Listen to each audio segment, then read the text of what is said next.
जेवढे राजकीय नेते खरातकडे गेले होते त्यांच्यावर गुन्हे दाखल व्हायला हवी. विजय वडेट्टीवार. खरात प्रकरणाने राज्य पोखरून गेले आहे. महिला आयोगाने सगळ्यांची चौकशी करावी. प्रत्येक घटनेची सखोल चौकशी झाली पाहिजे. आयोगात काय घडले याचा तपास झाला पाहिजे. आयोगाच्या खुर्चीवर विधी करून बसत असतील तर त्यांना पुरोगामी विचारांचे पाईक म्हणता येणार नाही. खरातला एकसुरात समर्थन देण्यासाठी अनेक जण गेले होते. तो सापडल्यावर काय होऊ शकते हे त्यांना माहिती होते. त्यामुळे संबंधित प्रशासकीय अधिकारी आणि नेत्यांवर गुन्हा दाखल झाला पाहिजे. अंधश्रद्धेला खतपाणी घातल्याबद्दलही गुन्हा नोंदवला पाहिजे, असे काँग्रेस आमदार विजय वडेट्टीवार यांनी सांगितले. पाहूया ते काय म्हणतात. रिफ्लेक्शन पॉइंटर्स कोण करतोय?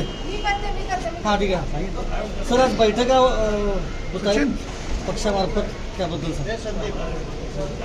नाही, संघटन सृजन अभियान सुरू झालेलं आहे आणि ऑब्झर्व्हर म्हणून राज्याच्या बाहेरील लोकांची नियुक्ती ऑल इंडिया काँग्रेस कमिटीने केलेली आहे. यापूर्वी अनेक राज्यामध्ये अशा प्रकारचं संघटन सृजन मोहीम राबवली गेली आणि नव्यानं पक्षाला ताकद उभारणी देणं, नवं नेतृत्व उदयास आणणं, नव्यानं संधी देणं आणि त्यातून योग्य नेतृत्वाची निवड जिल्हा स्तरावर करणं आणि या सगळ्या बाबींचा अंतर्भूत करून संघटन सृजन आम्ही देशभरामध्ये राबवली जाते. तीच महाराष्ट्रामध्ये त्याचाच एक भाग म्हणून आज ही बैठक आहे.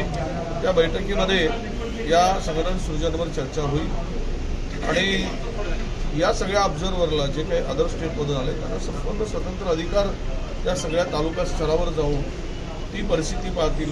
कोण लोकप्रिय आहे, कोण संघटनेमध्ये काम करणार आहे, किती काळापासून काम करत आहे, त्याची आवड, संघटनेमध्ये काम करायसाठी या सगळ्या बाबींचा त्यामध्ये अंतर्भाव असणार आहे आणि यातून एक चांगला संदेश संघटन मजबूतीसाठी होणार आहे असं मला वाटतं. एक राजकीय प्रश्न आहे. शरद पवारांनी ज्यावेळेला काँग्रेस सोडली होती आणि राष्ट्रवादीची स्थापना केली त्यावेळेला पुरोगामी पक्ष म्हणून त्याची ओळख होती. काँग्रेसच्या पावलावर पाऊल ठेवत होती.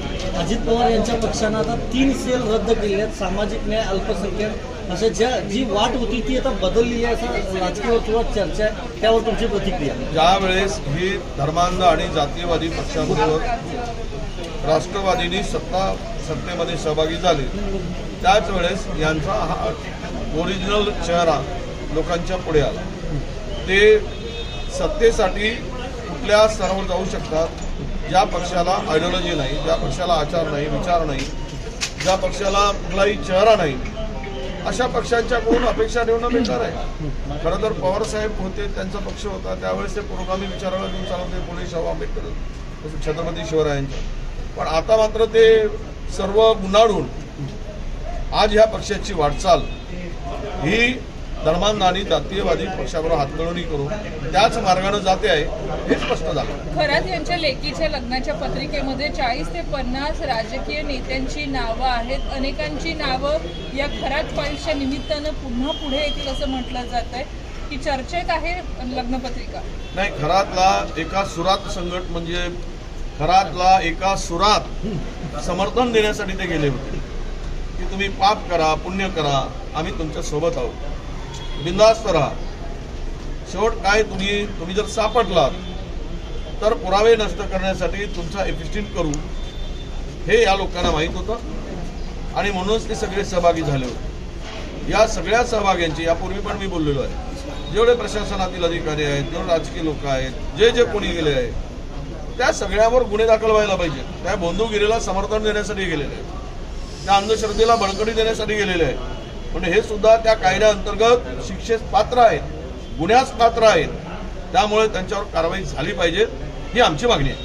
आपण बघतो राज्य महिला आयोगाच्या आर्थिक व्यवहारांची सुद्धा आता चौकशी केल्या जाणार आहे. महिला व बालविकास मंत्रालयाकडनं हा महत्त्वाचा निर्णय घेण्यात आलेला आहे. मंजूर राज्याचा डोंगरच पोखरला आहे, राज्यच पोखरून गेलेला आहे.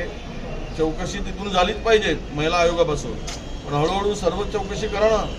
जे फोटो काढून आले ना आणि ज्यांच्याबरोबर या अनेक फोटो काळ्याचे पैसे पांढरे करणाऱ्यांचे पण आहेत, त्यामुळे ती सुद्धा चौकशी झाली पाहिजे.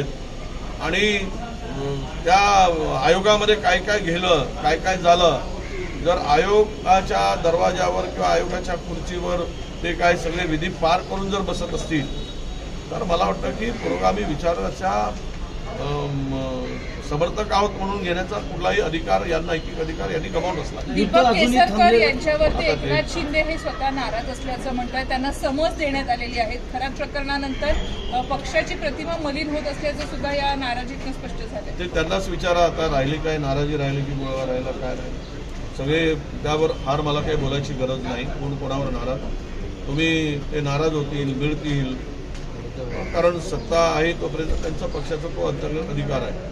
पण मला एवढंच सांगायचं आहे की खराब प्रकरणाची निपक्षपाती चौकशी होण्यासाठी SITच्या माध्यमातून पूर्ण बाहेर सत्य येणार नाही.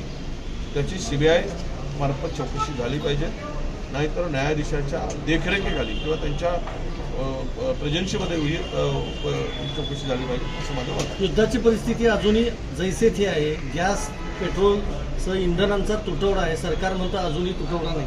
नाही, मी आज ऐकलंय केंद्र सरकार म्हणते, मुख्यमंत्री म्हणतात तर याला राहुल गांधी जबाबदार आहेत. चुकून म्हणाले असतील, त्यांना नेहरू जबाबदार आहे असं म्हणायचं असेल, त्यांना इंदिरा गांधी जबाबदार आहे असं म्हणायचं असेल, चुकून ते राहुल गांधींचं नाव आलं असेल. तुम्ही पापं करा, दुसऱ्यावर खापर फोडा, तुम्ही राज्य सत्ता आणि देश उद्ध्वस्त करा आणि त्याला जबाबदार आम्हाला ठरवा. ही नेहमीची टेप सातत्यानं वाजवा.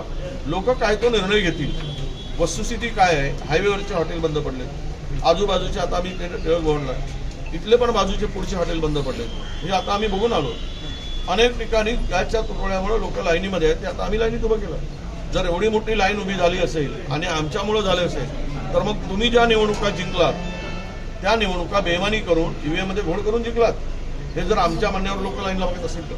त्यामुळं ही बनवाबनवी जी आहे ही लोक आपलं केलेलं चुका ते दुसऱ्यावर ढकलण्याचा हा केविलवाणा प्रयत्न आहे असं मी मानतो. साताऱ्यामध्ये ZP इलेक्शनच्या वेळेला CCTVs बंद होते असं जिल्हा प्रमुखांनी म्हटलेलं आहे. एकूणच यंत्रणाच म्हणतात की POPचं काम सुरू होतं म्हणून CCTV बंद होते आणि त्यामुळे देखरेख नाही ठेवता आली. नाही, हे घडवायचं होतं म्हणून POPचं काम काढलं आणि POPचं काम काढलं म्हणून ते CCTV कॅमेरे बंद पडले. हे वस्तुस्थिती आहे. ते अर्धवट सांगतायत, ही पूर्ण वस्तुस्थिती आहे आणि त्यातून ते पुरावे सापडू नये.